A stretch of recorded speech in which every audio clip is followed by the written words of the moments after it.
Meanwhile, there was chaos at the gates of the Tony Spolding Sports Complex as scores of fans tried to access the facility ahead of the highly touted game. The Colin Smith Drive derby is never without its incidents, and Monday night was no different. Scores of spectators flanked the main pedestrian entrance to the Anthony Spolding Sports Complex, resulting in mass migration to the second entrance restricted to vehicular traffic.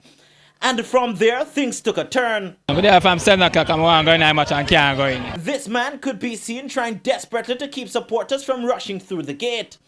And when all else failed, this happened. Both paying and non-paying patrons suffer the same fate. I wanted everybody, some people get their money and some people don't want to get, and then fire shot. And not even the physically challenged was spared. This entrance for the vehicle. The next side again for the walk foot. So them tell them say go on at the walk foot gate, here sir, for the vehicle. When TVJ Sports contacted head of security for the venue, Richard Charlie Chaplin Bennett, while declining an interview, apologized for the incident. According to Bennett, extra effort was put in to beef up security ahead of the derby game on Monday night, and he promised that all will be done to prevent future occurrences. Renard Brown for TVJ Sports.